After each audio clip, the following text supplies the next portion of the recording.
Yeah, there's anything from a 3-bird, I think, to about a 9 or a 10-bird roast, where they'll include partridge and loads of other things. You can buy them sort of pre-packed from a lot of farms in England. But I personally like the taste of turkey on its own, or else have the goose on its own rather than mixing the two. The goose is a lot gamier. Even the smell of it while it's cooking, in the house is a lot stronger as well. And I think maybe it suits a small family, but it is quite expensive.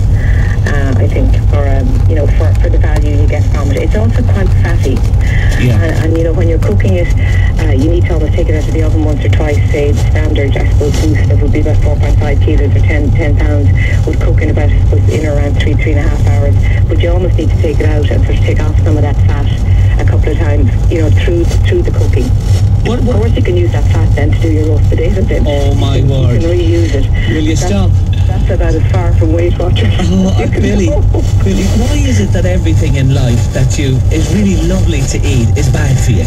Oh, I don't know. In moderation, I'd say. I agree with you. There's nothing wrong with having the real butter or the real fat if it's in moderation. And I think Christmas Day we always allow ourselves to go that little bit over anyway, don't we? Do you base the spuds in do you use duck fat or goose fat or that when you're cooking them? I think to make the perfect roast potato, I think obviously you have to parboil them, but then you need to have whatever kind of fat you're using really hot coming from your oven to put your parboiled potatoes into.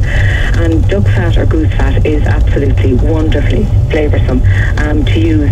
But the key thing to get the crispy roast potato to go with your turkey or goose at Christmas is to sort of score the parboiled potatoes with a fork, to sort of roughen them up, and then sprinkle them with a bit of plain flour.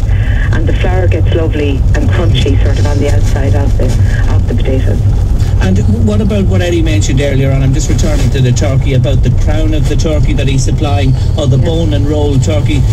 What's your take on those? I think they're a great idea. I think certainly for ease of carving, the crown or the boned and rolled is great. And I know a lot of butchers, even if you bring along your own stuffing, they'll stuff your stuffing into the turkey for you. But a crown, it's obviously simply the breast, either on the bone or off the bone of the turkey. There's no legs in there. I tend to like the dark meat of the leg as well. But certainly, they're a good idea, and just that little bit easier to serve out. I think sometimes everybody has the picture though of the turkey coming in its entirety to the table, don't they? Like the whole big seal on the table, exactly, yeah.